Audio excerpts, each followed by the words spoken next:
किशोर सुवेदीज्यू, नेपाल शिक्षक महासंघ राष्ट्रिय समितिका आदरणीय पदाधिकारीज्यूहरू, आबद्ध सम्बद्ध घटकका आदरणीय अध्यक्षज्यूहरू, आबद्ध सम्बद्ध घटकका आदरणीय पदाधिकारीज्यूहरू, आबद्ध सम्बद्ध घटकका केन्द्रीय सदस्य, प्रदेश कमिटीका सदस्यज्यूहरू, जिल्लाका सदस्यज्यूहरू, स्थानीय पालिका लगायत सम्पूर्ण साथीहरू, नेपाल शिक्षक महासंघ राष्ट्रिय समिति, प्रदेश समिति, स्थानीय समिति र जिल्ला समितिका सम्पूर्ण शिक्षक कर्मचारी साथीहरू र आन्दोलन परिचालन समिति केन्द्र, प्रदेश, जिल्ला र स्थानीय तहका सम्पूर्ण साथीहरू र यहाँ यस कार्यक्रममा उपस्थित हुनुहुने आदरणीय पत्रकारज्यूहरू, सुरक्षाकर्मीज्यूहरू र सम्पूर्ण शिक्षक कर्मचारी साथीहरूमा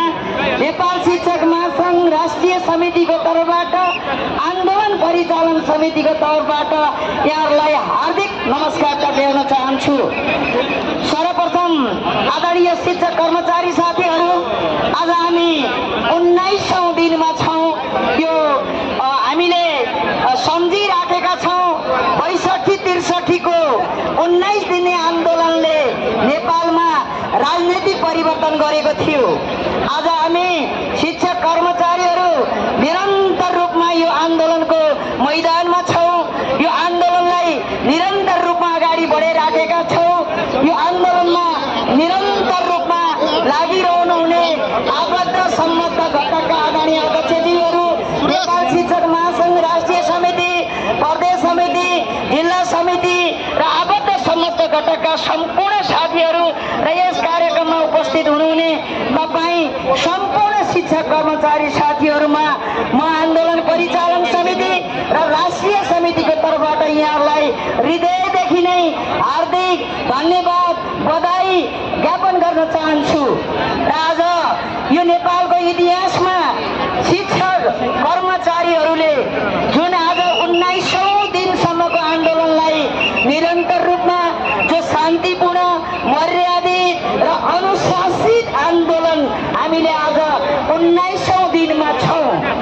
जसरी इतिहासमा 62-63 को आन्दोलनले उपलब्धि हासिल गरेको थियो, त्यसरी नै हाम्रो यो शिक्षक कर्मचारीहरूको शैक्षिक आन्दोलनले उपलब्धि हासिल गर्नेछ।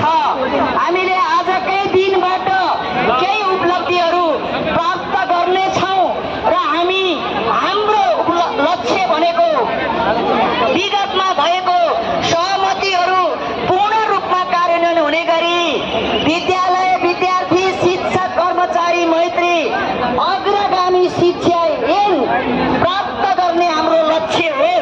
त्यो लक्ष्यमा पुग्नको लागि हामी धेरै अगाडि बढिसकेका छौँ। हामी उपलब्धिको नजिक पुगेका छौँ।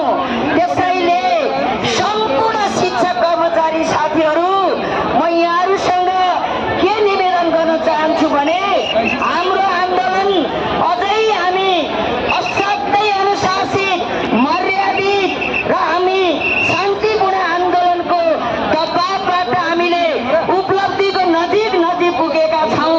त्यसैले यहाँहरूलाई धैर्य रहनको लागि पनि म आग्रह गर्न चाहन्छु। आदरणीय शिक्षक कर्मचारी साथीहरू, हामी शिक्षक कर्मचारी हौँ। हामी विशेष परिस्थितिको आकलन गरेर विशेष तरिकाले निर्णय गर्ने क्षमता पनि हामीसँग छ र हामीले हिजो बसेको आन्दोलन परिचालन समितिले हामीले कार्यक्रमको समयलाई फेरबदल गर्यौँ र हामीले बिहान 9 बजेबाट 12 बजेसम्म हामीले चाहिँ हाम्रो कार्यक्रम गर्ने जुन निर्णय गर्यौँ र फेरि पनि आज विशेष परिस्थितिको दिन भएको हुनाले हामीले त्यो तोकिएको समयभन्दा केही समय छोटो गर्न गएको कुरा पनि हामी सबैले बुझिराखेका छौँ र यहाँहरूले बुझ्नको लागि पनि म आग्रह गर्न चाहन्छु। र भोलिदेखिको कार्यक्रम हामी 9 बजेबाट 12 बजेसम्म हामी कार्यक्रम सञ्चालन गर्नेछौँ।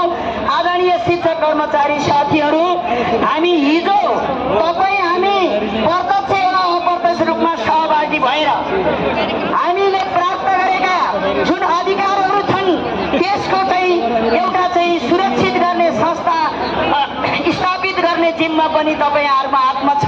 त्यसैले आज सम्पूर्ण शिक्षक कर्मचारी साथीहरूलाई अहिले हामीले राष्ट्रिय समितिको तर्फबाट हामीले भनिसकेका छौं र यो विशेष परिस्थितिको विशेष तरिकाले आकलन गरेर निर्णय लिनुपर्ने भएको हुनाले आज यहाँहरु सबैले जो हामी कार्यक्रम समापन पछाडि हामी यो कार्यक्रम स्थलमा रहने छैनौं, हामी कुनै पनि मिडियाहरुसँग अन्तर्वार्ता दिएर बस्ने छैनौं र हाम्रा वासस्थान हाम्रो खाना खाने स्थानतिर सबै साथीहरु जाने छौं र कार्यक्रमको स्थानमा यहाँहरु रहनु हुने छैन र यदि कुनै परिस्थिति जन्य केही कुरा भयो भने यहाँहरु स्वयं जिम्मेवार रहनु हुने कुरा पनि हामी नेपाल शिक्षक महासंघ राष्ट्रिय समिति आन्दोलन परिचालन समिति यहाँलाई जानकारी गराउन चाहन्छ।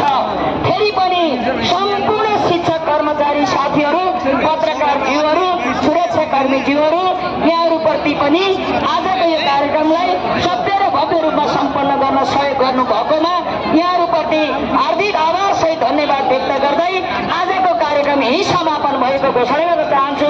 हस्, धन्यवाद, नमस्कार।